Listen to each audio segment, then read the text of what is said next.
গাৰ্গৰ হত্যাৰ পৰিকল্পনাৰ সন্দেহ ঘনীভূত হয় যোৱা 2 মাহ পূৰ্বৰে পৰা জুবিন গাৰ্গৰ হত্যাৰ পৰিকল্পনা চলি আছিল আমাৰ হাতত এনেকুৱা এক খবৰ আহি পৰিছে যি খবৰ এতিয়ালৈকে কোনে পোৱা নাই এনেবোৰ খবৰ নিতৌ পাই থাকিবলৈ আমাৰ এই চেনেলটো সাবস্ক্ৰাইব নিশ্চয় কৰিব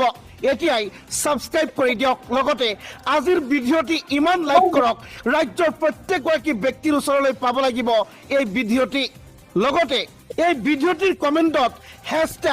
#justice4jubin বুলি লিখি নিশ্চয় যাব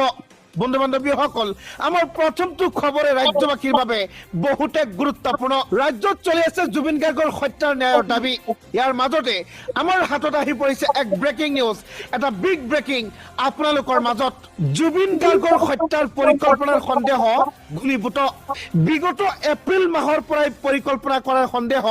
গুণীভূত 10 এপ্ৰিলত জুবিন গাৰ্গৰ সিম কাৰ্ড নিজৰ নামত কৰিবলৈ লৈছিল সিদ্ধাৰ্থ শৰ্মাই হয় যোৱা এপ্ৰিল মাহৰ পৰাই এই পৰিকল্পনা ৰচা হৈ আছিল এনেকুৱা ধৰণৰ এক ভয়ংকৰ ঘটনা ঘটিব বুলি আগৰ পৰাই এনেকুৱা পৰিকল্পনা চলি আছিল আমাৰ হিয়া আমঠু মাটিৰ মানুহ কেতিয়াও বুজি পোৱা নাছিল এই মায়াজাল এই ষড়যন্ত্ৰ সিদ্ধাৰ্থই নিজৰ নাম সিম কাৰ্ড কৰাৰ বাবে কৰিছিল আবেদন জুবিনদাৰ যিটো নাম্বাৰ জুবিনদাৰ যিটো সিম সেই সিমটো সিদ্ধাৰ্থই নিজৰ নামত কৰিবলৈ চেষ্টা কৰিছিল যোৱা এপ্ৰিল মাহতেই এই পৰিকল্পনা কৰিছিল সিদ্ধাৰ্থ শৰ্মাই 10 এপ্ৰিলত 4:37 সিদ্ধাৰ্থ উপস্থিত হৈছিল টেলিকম অফিচত ইয়াৰ পৰা প্ৰশ্ন হৈছে বহুত প্ৰশ্ন 1 নম্বৰ কিয় জুবিনৰ সিম কাৰ্ড নিজৰ নামত কৰিব খুজিছিল সিদ্ধাৰ্থই 2 নম্বৰ প্ৰশ্নটো হৈছে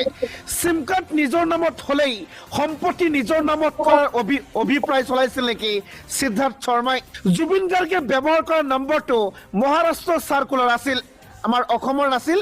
মহাৰাষ্ট্ৰৰ এই সিম আছিল নম্বৰটো লোৱা হৈছিল মুম্বাইৰ TMTM কোম্পানী নামত এই TMTM কোম্পানীৰ অথৰাইজ সিগনেটৰী সিদ্ধাৰ্থ শৰ্মা TMTM কোম্পানীৰ অন্যতম অংশীদাৰ জুবিনৰ পূৰ্বৰ মেনেজাৰ তাৰসেম মিত্তাল জুবিন গাৰ্গৰ হত্যাৰ পৰিকল্পনাৰ সন্দেহ ইতিমধ্যে গুণীভূত হৈছে সিদ্ধাৰ্থ শৰ্মাই এই ভয়ংকৰ জাল বা এই ভয়ংকৰ ষড়যন্ত্ৰ কৰিছে বুলি গুণীভূত হৈছে বিগত এপ্ৰিল মাহৰ পৰাই এই পৰিকল্পনা চলাই গৈছিল সিদ্ধাৰ্থ শৰ্মাই বন্ধুসকল আপোনালোকে কমেন্ট বক্সত we justice for Zubeen Garg #justice4jubin garg বুলি নিশ্চয় লিখি যাব লগতে এই ভিডিওটি ইমান লাইক কৰক ৰাজ্যৰ প্ৰতিগৰাকী ব্যক্তিয়ে পাব লাগিব এই ভিডিওটি